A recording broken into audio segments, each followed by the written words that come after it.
Hello guys, welcome back to our channel. Thumbnail చూసారు కదా. ఇప్పుడు మనం కొత్తిమీర పికిల్ ఎలా చేసుకోవాలో చూపిస్తున్నాను. ముందుగా 2 కట్టలు కొత్తిమీర అండ్ కొంచెం పుదీనా వేసుకొని ఆయిల్లో బాగా ఫ్రై చేసుకోవాలన్నమాట. తర్వాత చింతపండు అనేది 1 అవర్ ముందే నానబెట్టుకోవాలి. ఇలా నానిపోయాక మనం మిక్సీలో వేసి కొంచెం సాల్ట్ కూడా వేసి గ్రైండ్ చేయాలి. మేము కళ్ళు ఉప్పు అంటారు కదా, అది వేసి గ్రైండ్ చేసాం. బాగా మెత్తగా పేస్ట్ అనేది చేసుకోవాలన్నమాట.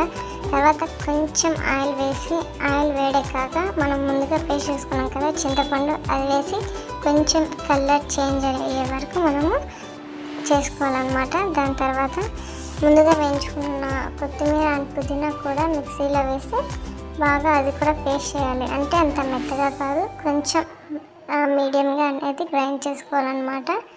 చూసారు కదా, అలా గ్రైండ్ చేసుకోవాలి. తర్వాత మనము కారం ఎంతైతే తినగలుగుతామో అంత కారం అండ్ ఆవాలు మెంతులు అనేవి ఫస్ట్ రోస్ట్ చేసుకొని పౌడర్ చేసి పెట్టుకోవాలి. అది కూడా యాడ్ చేసి బాగా కలిపి పెట్టుకోవాలన్నమాట.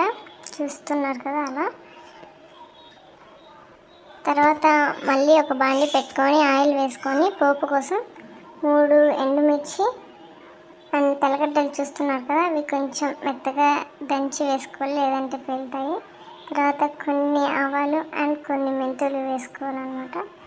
అవన్నీ కలిపి ఆయిల్లో వేయాలి. ఆయిల్ వేడెక్కాక వేయాలి.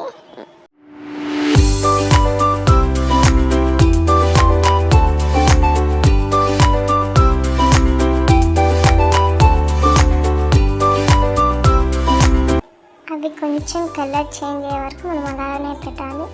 చూస్తున్నారు కదా. దాని తర్వాత కొంచెం కరివేపాకు అనేది యాడ్ చేయాలి. తర్వాత మనం ముందుగా పేస్ట్ చేసుకున్నవన్నీ కూడా వేసేసుకోవాలన్నమాట. వేసుకున్న తర్వాత కొంచెం సేపు ఆయిల్లో అలానే ఉంచి బాగా మిక్స్ చేసుకుంటూ ఉండాలి. అంతే గైస్, బాయ్.